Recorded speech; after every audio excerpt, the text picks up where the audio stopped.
your mind ready, because we're going to be talking about your mind. How would you feel if your spouse could read your mind? That wasn't even in my notes, but it sounded good. God can. Keep that in mind. We're going to be talking about them negative thoughts that we have and how we can deal with them. That's the direction we're going. We've got a great little young barrel racer here, and Carly Matan, and she's going to talk to us about her horse and some things, some exercises she can do. But we've got a couple of announcements to make. There is no men's meeting tomorrow night. There's no women's meeting tomorrow night. And the children's church is from 2 years old through 6th grade. And when we start talking about our mind, it's easy to say, love God with all your mind. We've always heard that verse, the greatest commandments, love God with all your heart, all your mind, all your strength, all your soul. And what it's talking about is with everything you got. It ain't more this one, this one, this one, this one. It's with everything you got. But I think we've misunderstood and just kind of pushed it to the side. Love God with your mind. We say it, but do we mean it? Do you love God with your thinking that comes through your mind? Do you love God with the thoughts that come through your mind? Now, I know you can't control all your thoughts, but we are going to learn to redirect them today. But right now, we're going to talk to Carly, and she's going to tell us what she's got going on with her horse and how we might can help you. Go ahead, girl. Okay, so I don't know if it was like 2 weekends ago. It was longer than that. Oh, go ahead. I'm sorry. And I was at a barrel race, and I couldn't find the timers, and I wasn't going to stop before the timers. So I went as fast as I could, and then I only had like maybe 20 feet to stop, and slid right into the fence, and Renegade fell on my leg. But that's pretty much what happened. Okay, for you non-barrel racing people, let me illustrate this. You know there's 3 barrels that they go run around, and we're going to say that she's going to come in that gate and come out that gate where there's electric timers. And so many people start slowing down before the timers. Well, she's not going to do that. She might run into the fence, but she's not going to slow down. So that's what happened. When she was looking for the timer, all at once, she's too close, and he banged his head, chest, whatever, down they went. You're not the first one to do that, honey, just let me tell you. But we are glad you're okay. You know, I had a whole different plan for you today until I talked to you this morning. But they want to use this horse for different events. And I'm telling you, that's pretty hard. Now, I'm not saying it's impossible, but some things is harder for them to understand. Like, you know, if she falls off, she wants her horse to stop. I'm like, I'm not so sure I want that, because I've had them stop and stand all over top of me. Just go ahead and get out of my way is my thinking. But then in the goat tying, you want them to keep running while you bail out. I mean, they bail out running wide open. It's just, they're pretty amazing. But when I was thinking about it, I actually watched some of your videos last night. And I'll tell you what I noticed. It's more important than the stopping. You're really getting way out here with your hand, and I want your mom and daddy and the camera to see this. Give me some slack. When you get out here, it's pinching up here. And their head's going up, and it's actually costing you time. You know, you're trying to get it to turn, but it's costing you time about that. One of the things that I've learned through barrel racing years ago,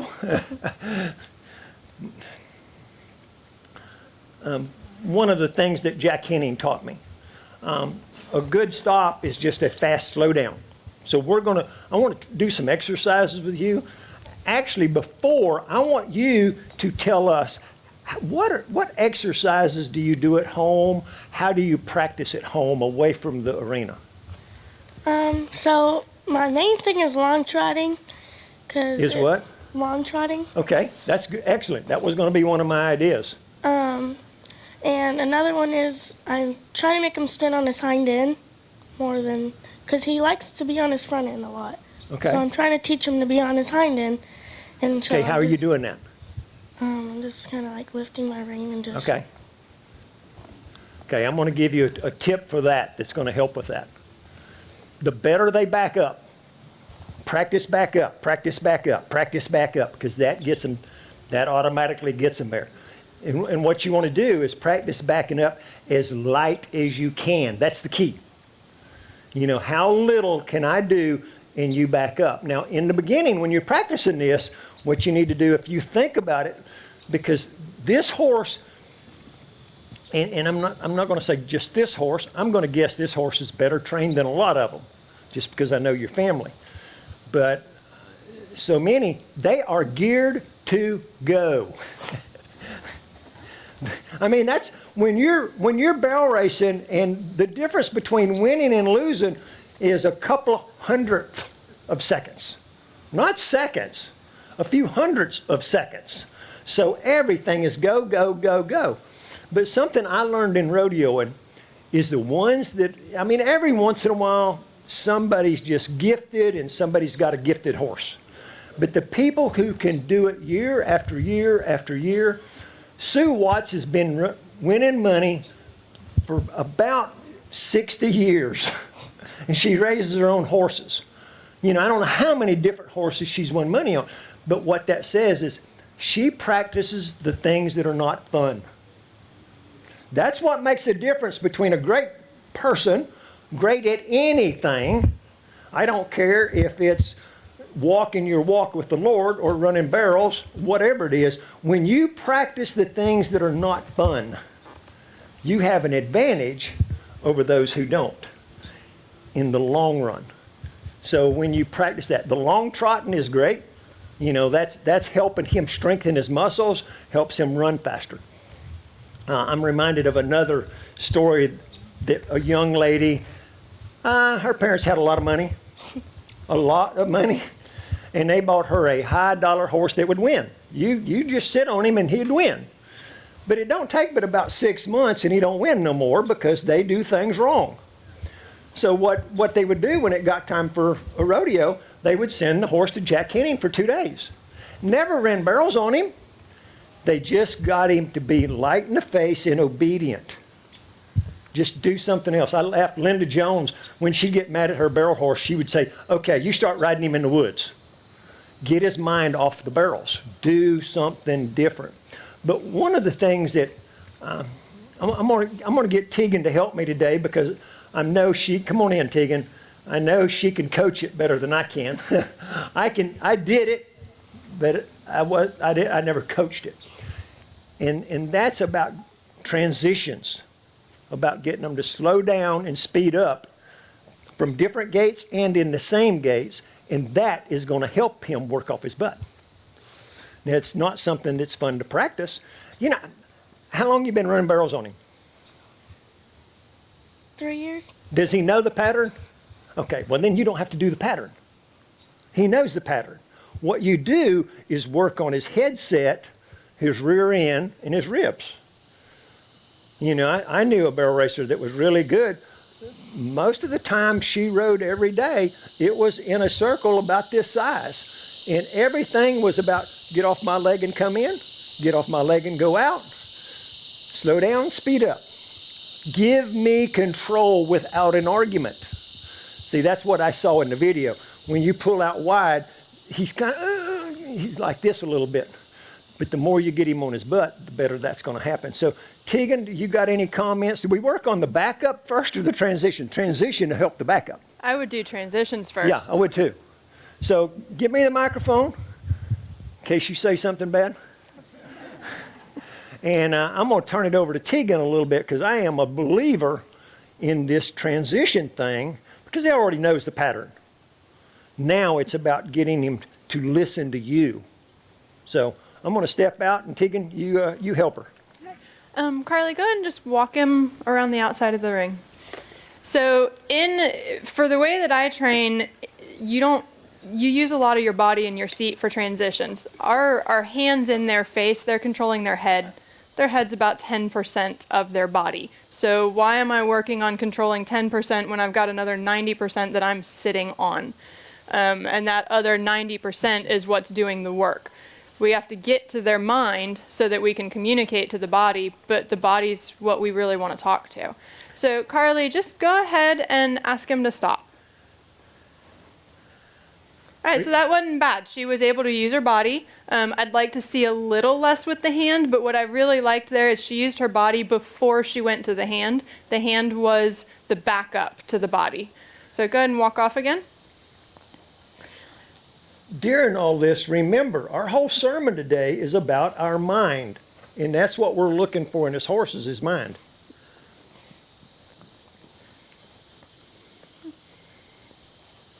And then go ahead and ask him to stop.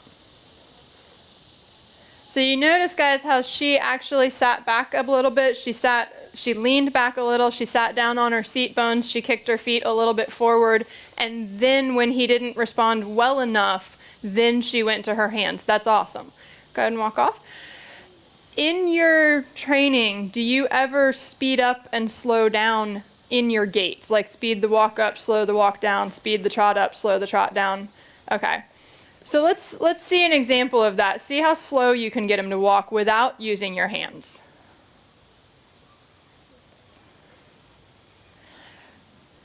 So what you guys aren't hearing is she's having to talk to him. He doesn't really understand walk slowly with her body. She's having to use her words and she's using her hands a little bit more than I'd like for just the walk. Because if you're having to use your hands this much at the walk, when you're going wide open, you don't have anything else to go to. So if we can get him listening to her body a little bit more at the slower speeds, the hands will have more impact at the higher speeds. So that would be something I would definitely work on. You may even go back to, when you're doing your slow work, go back and put him in a snaffle where your hands don't mean as much, so that it's really going to tell you, am I doing this right or not? Because, I mean, we all have to have a way to check ourselves and see if we're doing it right ourselves too. I like that idea. And then if you ride him in a snaffle more often, this bit will also mean more with breaks when you need it. Okay? So let's try that. Let's go ahead to a faster walk.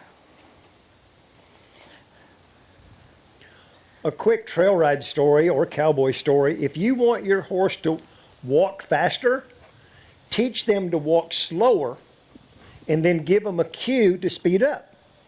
So then anytime, if you teach that, anytime you want them to go faster, you just give them that cue and they will walk faster. But if you don't have a cue, all you know is to kick, they're not understanding it as well as if you teach them to walk slow. There was times I taught mine to walk slow because in the cowboy world, the first person to the gate had to open it.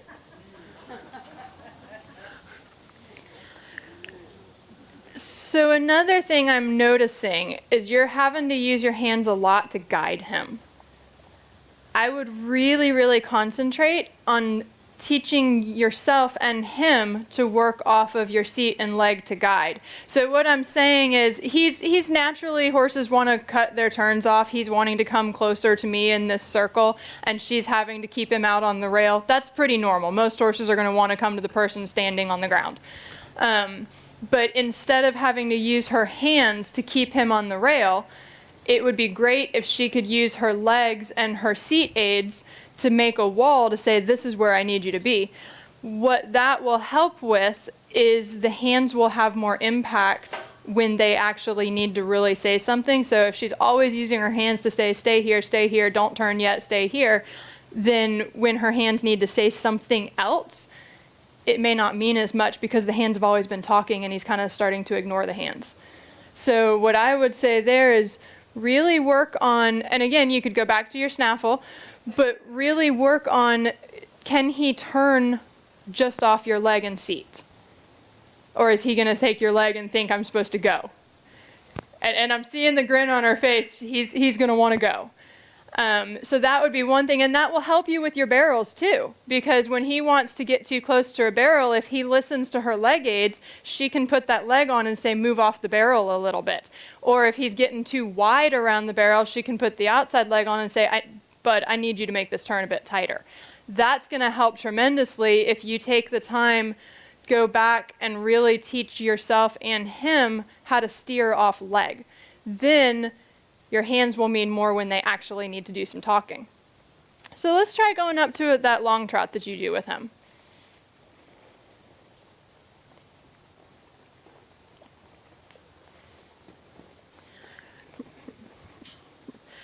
And then I would say, can you go down to a slow sitting trot without using your hands? So you did have to use your hands. And so what you guys didn't hear is she did say whoa. Make sure that whoa has a meaning. Does whoa mean stop dead, or does whoa mean slow down? Make sure you know what you want the word to mean before you tell it to him, so that you know if he's done it correctly. When we're asking our horses something, if we don't know the answer we're looking for, how do we know if they did it right? And then how do we know if we should reward or correct? So you have to make sure you know exactly your expectation of your cue before you even cue it, or you don't know if the horse has done it the right way or not. So go back up to that long trot.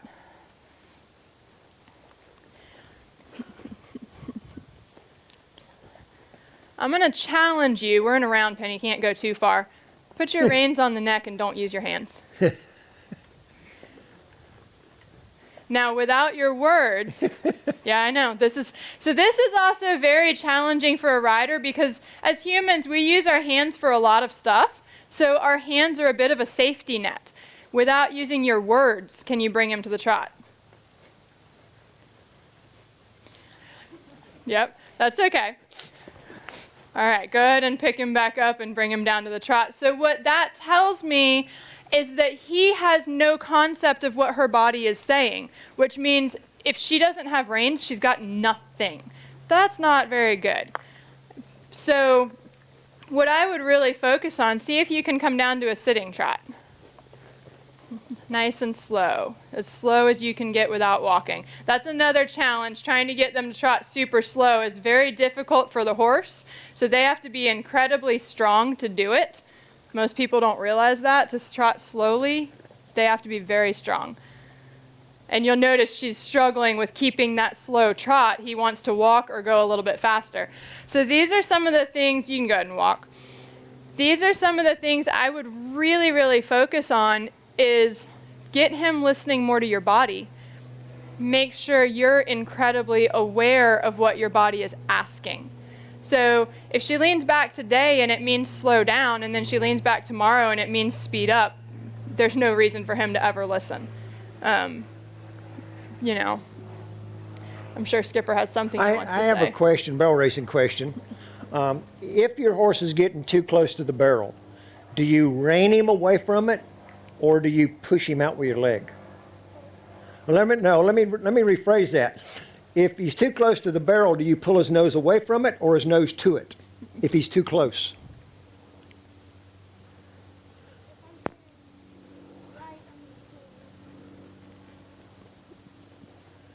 Okay, I like that. I mean, I've seen 1,000 barrel racers, if they're too close, they rein their nose to the left and it pushes their body to the right. You know, just the opposite of what you want. And that's, Carly, what I would say with that is I would encourage, as you're doing that, use your leg to teach him to move off your leg so that your hand doesn't have to be so extreme. Exactly. And that's going to be the biggest thing. So you guys noticed she had her hands way out here to get his nose this way and his shoulder that way. Well, now if she needs to communicate to his face, so she's using her hands to communicate to his body. If she needs to communicate to his face, now she's got nothing because she's doing everything she can on his face. So there's no more communication left. So if you can, so this is a bit nicer. She's not talking to his face quite as much, and she's using her leg. Now, he doesn't understand it as well. He does understand it. I can see that he's putting an effort in, but he doesn't understand it quite as well, just because it's not the consistent routine. So that's something to work on. And the better he gets off your leg like that, the less you're going to have to be moving with your hands. One thing, my first trainer, but I've also had a number of really good trainers say this, the key to a speed event is going slow. Yes, you heard me right. The key to a speed event is going slow. Slow is smooth. When you can do it smoothly at a slow speed, then you speed it up. Slow is smooth. The smoother you go, the faster you will be. So if you can get all of this stuff down at the walk, and then a slow trot, and then a fast trot, then a slow canter, you can start gradually building it up to where you can be smooth as silk. And as you smooth everything out, everything will get faster. It takes a lot of time and a lot of patience. What just fell out of her pocket? It's over by the flag. Might be a $100 bill. Church flyer. I can remember about 50 years ago, Linda Jones had a road back in the pasture where she trotted him as fast as he would go in a standing trot. I mean, she stood up over his front end, and I mean, they could go fast. And then she'd bring him back down, building muscles. Yep, But like you say, going super slow builds muscles too. it does. Another thing that people make a mistake in, and I think team ropers are probably the worst at it, is they always warm their horse up in the left lead, because when you team rope, you got to go in the left lead. Well, if you do 90% of your riding going left, you only strengthen the muscles on one side of your horse. Yep. One side's weak and one side's not. So you've got to keep a balance. Although they're either right-leaded or left-leaded, you've got to balance out their training to keep their muscles equal. Yep. You're only as strong as your weakest link. So it doesn't matter which direction your horse goes better. You're only as strong as the weakest link, and at some point you're going to have to go the other direction. So you try to get them as balanced as possible, and then you play to your strengths in competition, but build your weaknesses in practice. One of the things that we've learned is to try to paint a picture of the future that's so good, you'll do the hard work to get there. And if you want him working better off his butt, this is the things you do. Mm-hmm. You do this, and so you're in his face less. So when you get in his face a little bit, it means something, and it gets him so much better. You go from do this well, and then start backing up more, and it just gets them that butt up under them better. Yep. And I was talking to Skipper a little earlier. This goes into less about the training and more into the biomechanics, so it gets a little more technical. But the way that a horse is built, if you want them to sit on their butt, it sounds weird, but you really don't want their head sky high in the air. It makes it so that their back is arched the wrong direction. You want their back to be like a suspension bridge.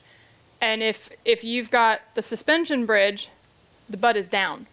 And there's a little more complication to it when you want them really lifting the front end. But the basic generality of it is when you have the head way up, they're arched the wrong way. The butt's also up. They can't sit and stop. They can't sit and turn. They can't sit and back up. So you need them arched up like a suspension bridge so that they can actually sit and use their butt. Getting that is the complicated part. Help me with the sermon here. We're talking about our mind. Tell me about this horse's mind and how he's understanding all of this. At the moment, he doesn't really seem to know much more than go.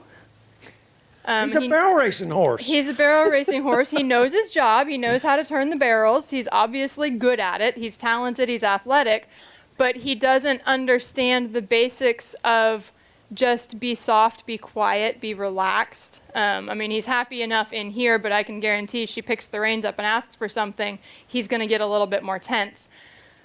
I would say, how many of you actually listen to reason when you're tense? I know I don't. I don't know many people who do. Tense, anxious, scared, fearful, whatever.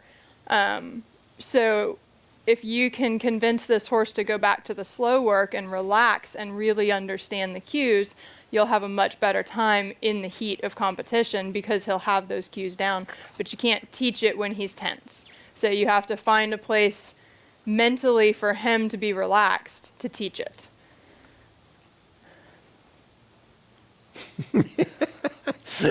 And I can use some of my examples of my own life this week of when I'm super, super anxious, I have a really hard time listening to God. I listen a lot better when I'm relaxed.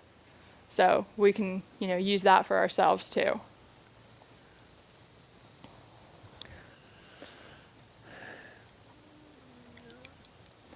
I like your way better, but I'm way too impatient. I found for my horses, of course, I did things totally different. And I'm not going to say that my way was right, but it worked for me in team roping. I laugh because I've got really long arms, and we're going to pretend like I'm sitting on a saddle. If that's the saddle horn, when you rope, you have to wrap the rope around the saddle horns. This hand's got to be out of the way. And what 90% of team ropers do, they move the hand to dally. Well, they just duck their horse off. So I had long arms, so my bridle reins was way up there. My bridle reins, you're going to laugh at this. Now, this was a long time ago. But they didn't move but about that far to mean reverse or run wide open. But it was like power steering and power brakes on a car. Absolutely. I mean, there was no pulling, there was no head up in the air. It was just run, slow down, that speed, whatever I wanted, and the rest of it was legs. Absolutely. And I ride the same way. One thing in training people I find is most people ride with reins that are too long. And you think if I ride with a shorter rein, I'm going to be pulling on my horse's face. Well, you might if you don't learn how to ride with it. But if you learn how to ride correctly with the shorter rein, it's like Skipper said, you've got such a better communication that you don't have to do as much. But you also have to learn how to ride with your body. And these horses can feel a fly land on a single hair. They can feel when you shift a seat bone left or right. They can feel when your calf muscle tenses up. They can feel when you're thinking about asking for something, because when you think about it, you shift a muscle that you didn't even realize you shifted. These horses feel all that. We teach them to ignore it. But the good riders that you see out there where you don't see the rider doing anything, it's because they're doing all of that. And it's so subtle that you don't see it. And that's for me personally, that's a goal that I have, is I don't want anybody to see what I'm doing. I want my horse to be so in tune to me, but I have to be in tune to myself and to them as well, so that I can put that into practice. While you're doing all of this, and like I say, I totally agree with working with a different bit than what you run with, but at some point, this horse has got to take some pressure on his mouth and give to it in the correct direction. Absolutely. So let's talk a little bit about that too. And I'm one of those.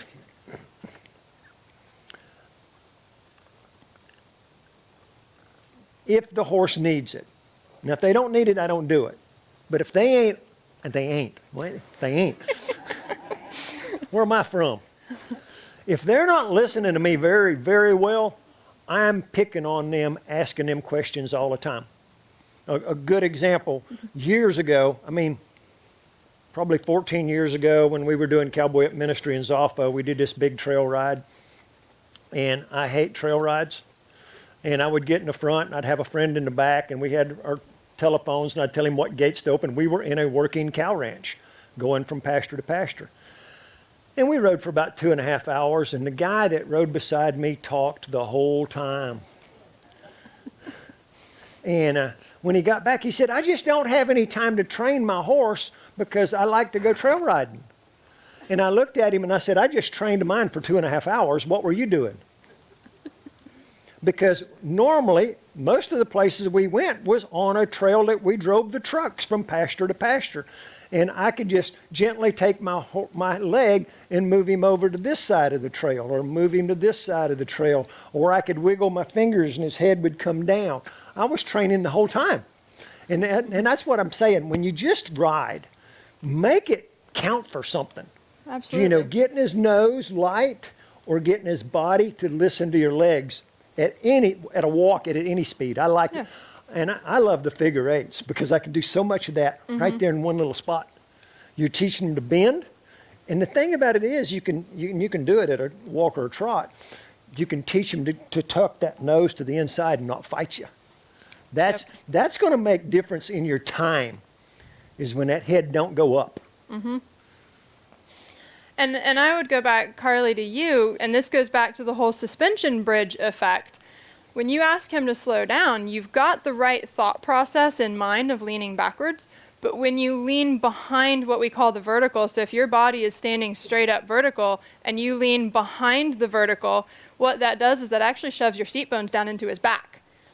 I don't know about you, but somebody sticks a bunch of seat bones down in my back, I'm not a suspension bridge anymore, I'm falling apart. So instead of leaning back, what I would encourage you to do is lift your rib cage. Think come up instead of back. That will help lift him up underneath himself and give him better balance to be able to stop. Now, is he going to know to do that the moment that you do that? No, he's not. You're going to have to teach it to him. But he already doesn't totally understand the body cues that you're using, so it'll be easier. It'll be hard for you to make that a habit for yourself, but it will benefit both of you and your future riding career in the long run, because it'll help him find his balance a little bit better, and you won't be moving quite as much either. I was told move your pelvis more than your shoulders. Yes. You know, you sit back on your back pockets. You curl your pelvis more than you move your shoulders. A great example of that, if any of you guys have ever watched dressage horses, which I'm sure probably most of you have not, but in the dressage world, they have this super slow, prancy trot where the legs just kind of come up like this, and then they come up and they literally pause in a suspended state. I had the privilege of riding a dressage horse that actually was trained to do that. And I'm not a dressage rider. I know enough to get by with it. I was out there trotting the horse around with the trainer, and I'm thinking I'm asking the horse to go forward, not realizing that I'm shifting my body in a way, and all of a sudden he goes into that trot. And I mean, it was super cool feeling, like amazing feeling. And I looked at her and I was like, what did I just do? Because that's not what I was asking for. She told me I had rolled my pelvis from here to here. Did you guys see my hand move? Like a quarter of an inch. Just rolling the pelvis a little bit changed how that horse went. That's an example of how much they can feel us. If we in tune ourselves to what we're asking for, and then we train them to that, we can sit up there and have glorious rides by doing very little. And it's awesome, but it takes a lot of time and a lot of practice, and goes back to what Skipper's talking about, the slow, boring stuff. But it pays off. Are you working on anything while you go around? Or are you just riding around in circles? You're moving, using your legs to keep him on the fence? Okay. Well, good for you, truly. Because as Skipper said, if we're just sitting up there wandering around, we're not training anything. I mean, yes, he's getting in better shape, which is great for competition, but it doesn't help. Doesn't matter how good a shape he's in if you can't control the energy that he's got. Well, it's not connected to his mind. Yeah. You know, you want to be able to make this circle smaller, make the circle bigger. Can you, without your hands, can you change directions with a turn on the haunches? Like, I can't do that. Do you know how to ask for it? Okay, let me go back a step further. Do you know what a turn on the haunches is? It's your spin. It's your spin. So what I'm asking her to do is, while he's walking, instead of just turning a circle, I'm asking her to, as he walks, make the back feet pause, bring the front feet around, and then go the other way. So that's a spin. And she just said she didn't know how to ask for it. Well, if you don't know how to ask for it, how are you going to teach it? And that's not your fault. If you don't know, you don't know. You have to be taught. But if you don't know how to ask for it, you can't expect him to do it. So let's go ahead and go back to our walk. You don't ever really want to start this at a stop, because anytime you ask a horse to move their feet sideways, you're asking them to use energy that they don't totally want to use, so they're more likely to slow down and do what we call get stuck. And yes, we'd like him to have a good backup, but we don't want him backing up for these maneuvers. We want him thinking forward so that his back end is stepping under and sitting while we're pushing forward. So what I'm going to have you do, we're just going to use open door, closed door scenario.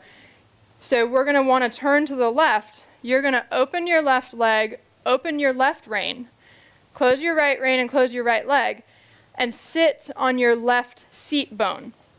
So what we're asking him to do is move under the seat bone that she's putting weight on. Good, and then walk out of it.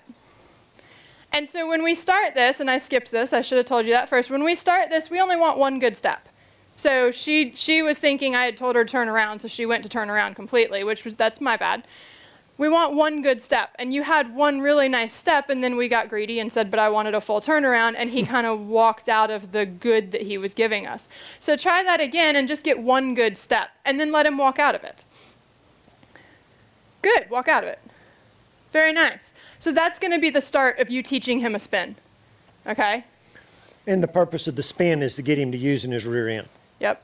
And that's what I would encourage you to do is as you guys go through this, use your seat cue and your leg cue before you go to your hand cue.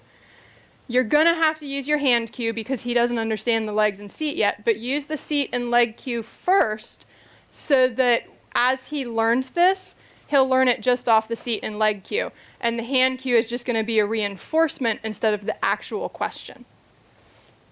And that will also get him started with learning to move off of her seat and legs, which will help in the barrels as well. Question, can you just sit still and flexing? Okay.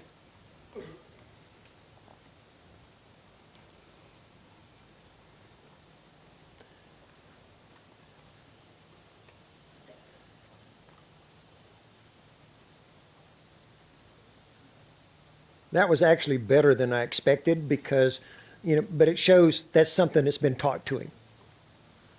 No doubt about it. But I see so many things, even at a walk and trot, when you go to turn him, his nose goes the wrong way. Mm-hmm. And that's a time thing. That's what's going to lower your time. If you can't do it at a walk, you're never going to do it at a run. So that is something that could really benefit you is this. Like I said, being a winner is doing the things that's not fun. Learning how to get that perfect at a walk and a trot. Of course, Jack Henning said, I never could get a horse to think very much walking. He did a lot of his training at a trot because he said it engages him a little more. But he was a professional trainer too. Well, and I'll even go as far to say is I've got one horse specifically that me and the client both want this horse really listening off the seat. And I will probably, in my 1 hour ride, I probably walk for about 40 minutes. And a lot of what I work on is some of what we just worked on here is like, I need you to have a working walk. This mare likes to just walk along nice and easy, super smooth. You're still going to get places, but I need her to strengthen her rear end. We need to have some work going. But then when I ask her to do what I just asked Carly to do with the turn on the haunches, we can't just be at this forward walk. She's got to pause and sit back on her butt. And so we'll work for 10 minutes on just doing some 90-degree turns, and she's at a place now where I'm working on how much can I do it with just my body and seat instead of using my reins. Because this mare is going to be a jumping horse, so at some point I'm going to need my reins for other things. She needs to listen to my body for slowing down, speeding up, turning, going to the jumps. I'm going to need my reins to help with different things. And if I'm always in my hand, and she's used to my hand being connected to her face just to slow down and steer, I can't use it for the other stuff that I'm going to need it for. And so that's something I would really work on is take that time between practices or between competitions, get yourself comfortable with it. 'Cause that's another thing. If you're not used to riding using your seat and legs, you're not comfortable with it. It's scary. It's weird. It's awkward. Get yourself comfortable with it. Really check yourself. Make sure when you ask him a question, you're doing it through your body correctly before you correct him. And then just practice that. Before we run out of time, I just want to see some figure eights. I am like a huge believer in these things because I feel like I can teach a horse so much. And all it is a figure eight. But what you want to think is you're getting your horse to bend with his head calm. Bend with his head calm. And Carly, as you're doing this, without your hands, with your good bend, push him about 4 feet away from that cone with your inside leg. There you go. That was good. Now bring him about a foot from this cone. What people get caught up doing is the same thing over and over and over and over again, rather than be wide on that one, be close on this one, be this on this one. Have that communication with his brain all the time. Stay going left around this cone. Without using your hands, pick a cone and just do a left circle. I don't care which cone, just pick a cone and stay on that cone. Put that cone in the middle of your circle. Now without using your hands, just your inside leg, make your circle bigger. Good. Now for the tougher one, keeping your bend and without using your hands, make your circle smaller. So these are some of the things that, and it's kind of showing some of the holes, and she's doing a great job with it. I'm really putting her on the spot. So there she made the circle smaller, but we lost the bend. So make the circle bigger. This is the easier part because horses naturally want to make their turns wider. And then again, holding the bend, make your circle smaller. Good. And then just go for a walk again, relax it a little bit. And I wouldn't, you don't want to just pound these exercises. Do it for 3 to 5 minutes and then go do something else for a moment. And then come back to it if you think you need to work on it more. A key word for this, if you want to tell her to go practice something, is a wagon wheel. That's what Chris Cox calls it. It's what I learned at one of his clinics. And you make that circle whatever size you want it. But then you add speed to it. You go to trotting fast and doing all of these bends with a good headset. I mean, I'm a believer. This head's going to win you more money. And because all of this is gearing back towards a communication that's lighter in the face, that'll make them better in the face and use their rear end more. But use some imagination on what you're doing. And then just like we started today, just remember if it's not like 100% foolproof at a slow speed, so at the walk, don't try to trot it. Keep it slow until you guys both have it, because if she's having to think about her cues and then she speeds it up, she's not going to have as much time to think. So you have to get this ingrained in yourself and then get it ingrained in your horse and then test it with speed. And by testing it with speed, it means just very, very gradually speeding it up. And you're going to run into spots where you go up a speed and you have to come back down and retune it back up a little bit.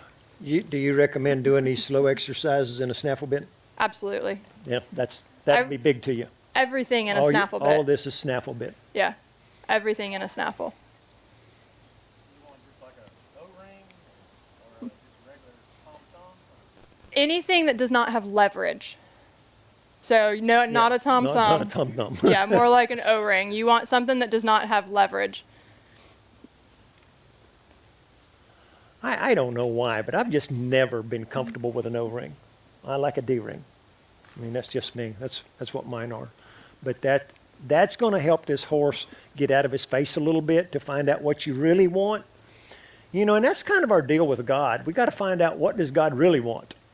We're doing all these things for God, but we're doing them with the wrong purpose or the wrong attitude or the wrong mindset. So you got about 3 minutes. What's your closing arguments here?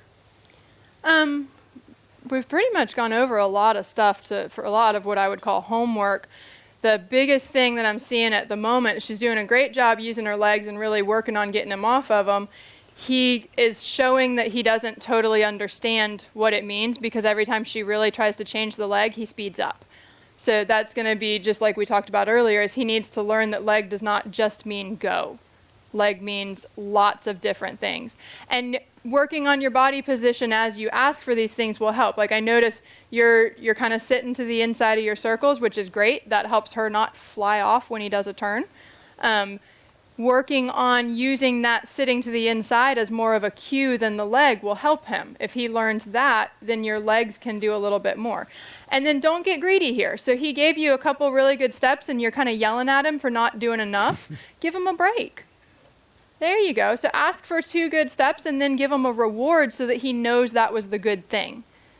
Then you can go back and just let them walk. Yeah. Just relax their mind. See, you're asking question, ask a question. When they do it right, just let them go and not think.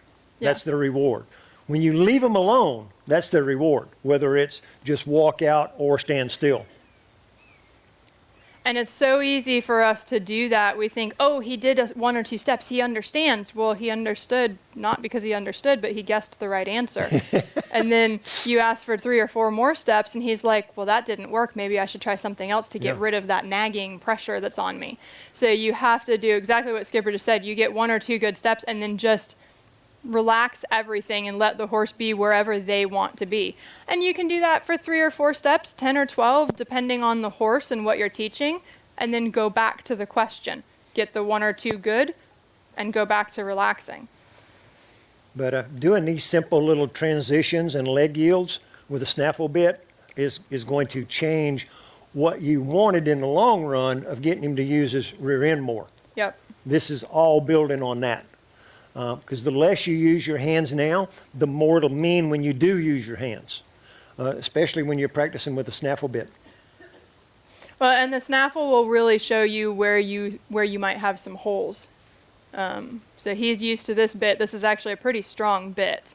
So you go back down to a snaffle, you're like going from a steak knife cutting through a fillet to a butter knife cutting through a piece of grit. So it'll show you where you have holes that you need to fill back into. And then when you transfer back into this bit, you'll have such a better time. I'm just learning from you too. Probably what I would have done in the beginning Alan's calling us. is just go up here and snap this into there. Then when you snap in up here, you've taken all that leverage out. I liked my bits that I used a lot that had some type of a ring here. So when I was doing a lot of my training, I could go up here. Could you see what I did? I snapped it up there. That one doesn't unclip. Larry, what kind of daddy are you? Give your daughter...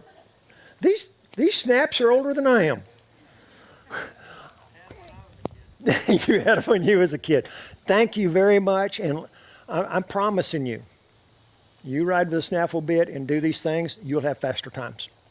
I mean, I've seen it all my life. The horses that are calmer and don't fight your hand will win you more money than those that are got their head up. You know, they might be running faster, but this is not a controlled run. It's just, of course, they say, you know, barrel racing horses are just a controlled runaway. The only thing worse than a barrel racing horse was a bulldogging horse. But I want to give you a little message about how you can relay all of this back to your mind. And I want to share a few thoughts. And I want you to understand that when we're born, we come with a clean slate. We don't know good or bad. All we know is you do for me. A baby's 100% dependent on a parent. You clean me, you feed me. You pick me up when I cry. If you do that every time, you'll be holding them all the time.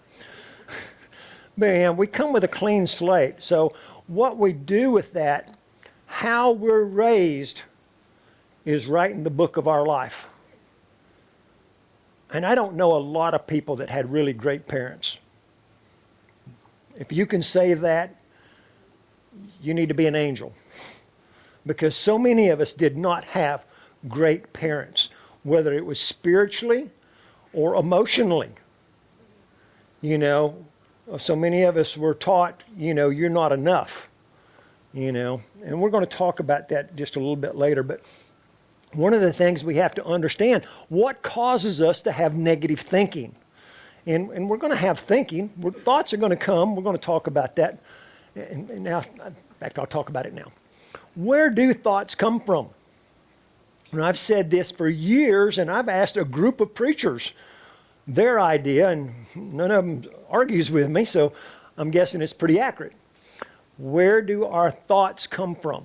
I believe that our thoughts can come up, and you know, they can just pop up. You don't have to say, oh, I want this thought of. No, they just pop up. Anything that we heard, seen, read, or done in our lifetime. Anything that we put into our brain can come back as a thought. That's why you need to be very careful what you put into your brain. Because too many of us have fed our brain trash. We fed our brain pure, satanic, evil stuff. We fed it. But here what happens, thoughts can come from God and thoughts can come from Satan. You have to know where your thoughts are coming from in order to learn how to start controlling them some. But any kind of abuse as a child, whether it's physical, emotional, sexual, any kind of abuse you had as a child will make you have a low self-esteem because you grew up never being good enough. My name is Skipper, and I was never good enough. The little things we say that hurt and cut to a knife. Oh, we found you under a rock. You're never going to be nothing but a blank, dumb cowboy.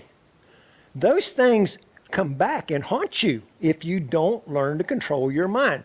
So what happens if you've had that low self-esteem because you're never going to be good enough because they told you through their actions maybe not with words, but with their actions. You have this low self-esteem. Well, guess what that creates? A workaholic. Somebody that's going to do it perfect so you can find nothing wrong with them because they cannot stand to be criticized. That was me. Either I was going to be perfect or I wasn't going to do it at all. I would rather be in trouble for not doing it than be told I did it wrong because of my self-esteem. So a low self-esteem, it comes out in a lot of different colors. Workaholics, and I've actually said over the top anything. You show me somebody that's just over the top funny, cracking jokes all the time. Chances are they're covering something. Alcoholics, drug addicts, they're all trying to medicate a pain that's on the inside. Smoking cigarettes. I've never smoked. That's a whole nother story. But when I learned that cigarettes is an emotional painkiller, I had a different viewpoint. When I see somebody, asking for money on the side of the road and they're smoking, I don't say, well, he's just going to go buy cigarettes. Yeah, I don't. Believe me, I've wanted a lot of pain pills in the last 7 weeks. And if that's their emotional pain pill, I'll buy them a cigarette. But you see, it's about learning how to make us whole rather than keep living in the lies that we've lived in. So all of these things can lead to overachievers trying to be perfect so nobody will find fault with them.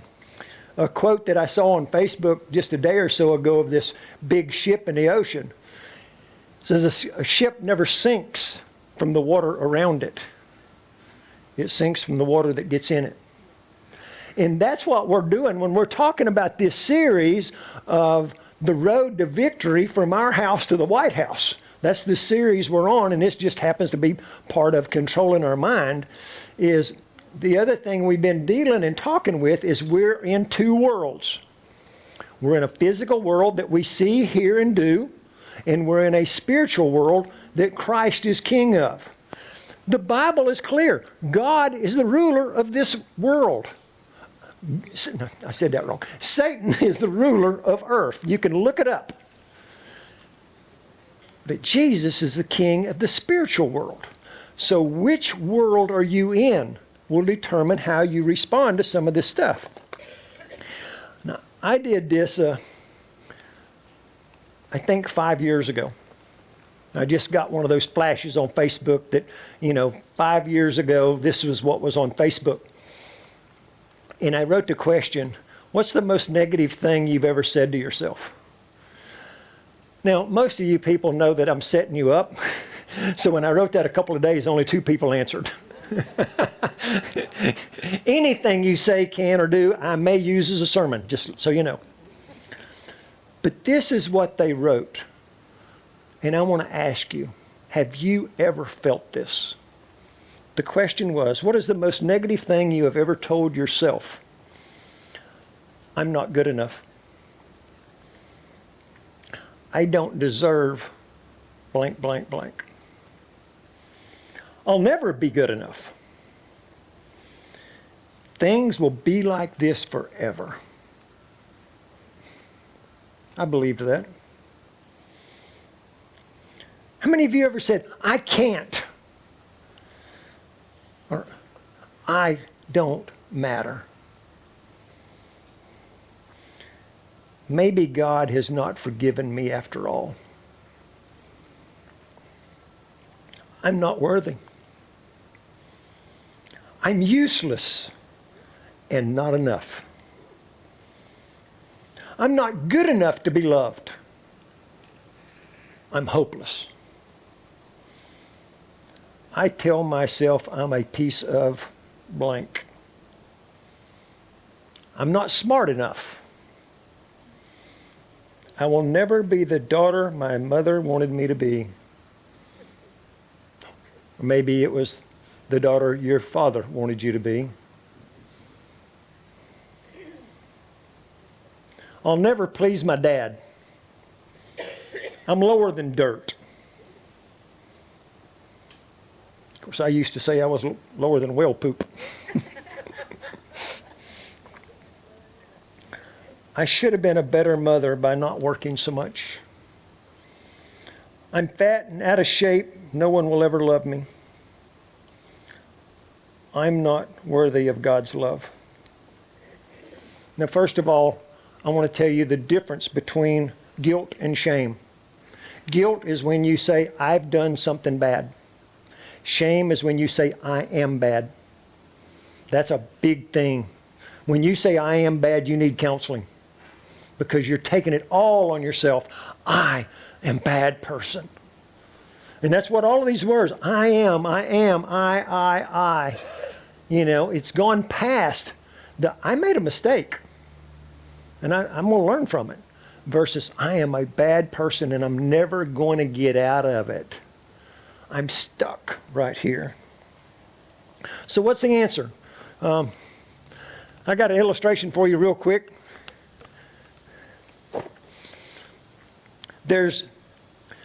We cannot stop our thoughts. My mind is like a movie projector. My mind cannot be stopped. We're going to say, this is my mind, and it's just pouring.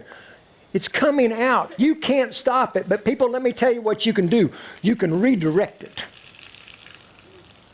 You don't have to keep flowing to the person that you say you are. It comes back to, do we live in the physical world or do we live in a spiritual world? And let me show you where I get that from. What do we do with these negative thoughts?